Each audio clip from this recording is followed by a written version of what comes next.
Bolivia is one of the smaller countries nestled in the heart of South America. It is a beautiful land, diverse in its geography, fauna, and culture. Such variety in climate reflects the way people have developed their culture in their own various ways.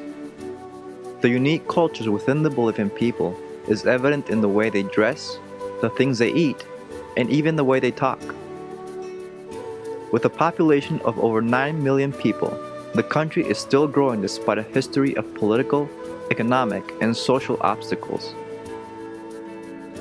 Santa Cruz, the economic capital of Bolivia, and the place I call home, is always one of the first to experience these changes. Not all changes are good though, and with a rapid growing economy and population have come an increase in social problems. Among these, drug trafficking, immorality, and violence.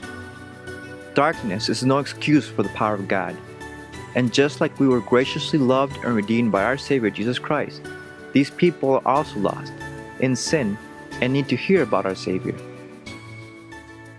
Since 2009, when God allowed me to become a missionary through Baptist Evangelistic Missionary Association, I've had the awesome privilege to serve the Lord preaching, teaching, evangelizing, and discipling the people of Bolivia.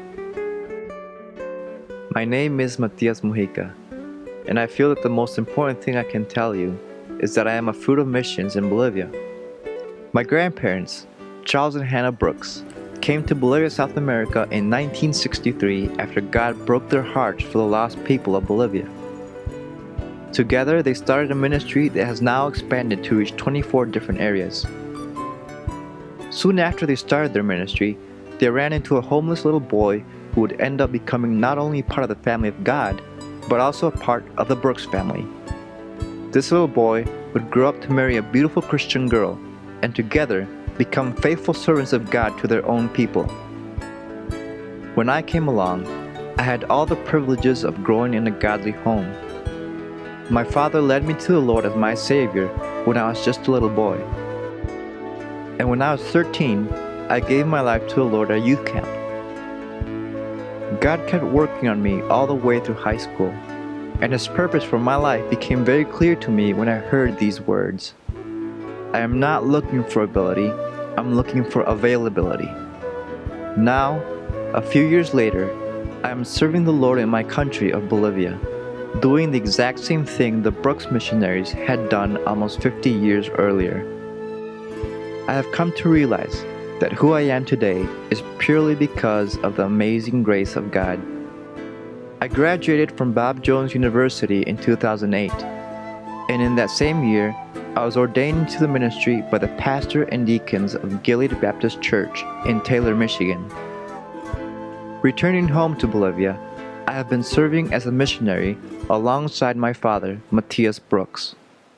These last 3 years of ministry have gone by very quickly. Presently, the mission board has placed 2 churches under my responsibility to preach and teach. My main ministry is at Good Shepherd Baptist Church in the suburb called Toronjal. Recently, we celebrated our first anniversary at our new church building. It was wonderful to see how everyone worked so hard and gave sacrificially to have the building ready for 3 nights of evangelism. Good Shepherd Baptist Church is in one of the poorer areas of town. This is Brother Carlos. He used to work as a taxi driver until he was robbed and shot one night. Soon after, his wife left him along with his kids. Despite this, he has a faithful and happy spirit, which is a blessing to our church. About a 30-minute drive from this church is Grace Baptist Church. This is the second church in which I have the privilege to serve. This is also a poor part of the city of Santa Cruz, and it is slowly beginning to see urban development.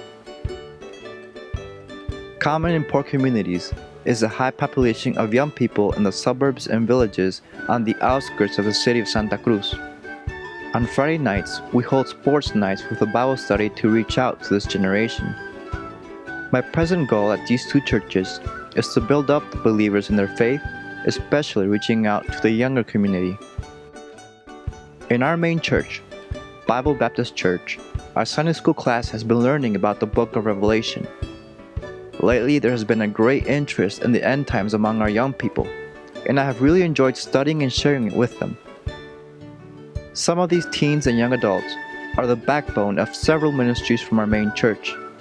They include evangelism, mission trips, drama and plays, awanas, music, and sports activities.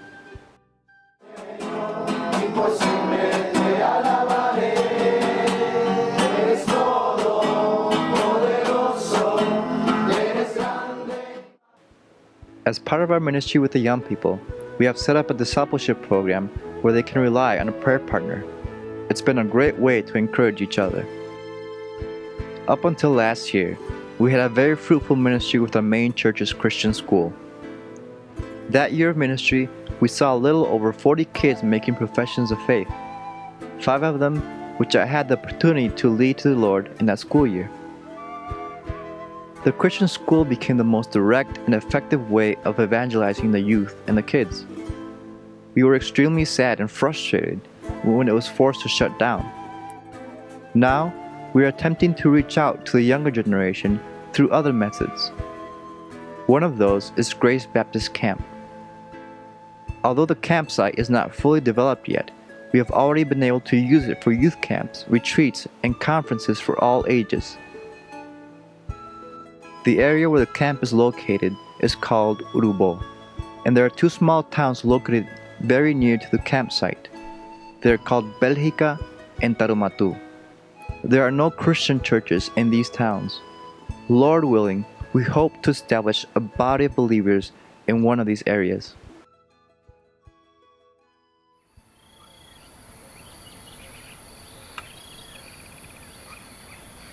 As the Lord lays it upon your heart, please continue to pray for Bolivia.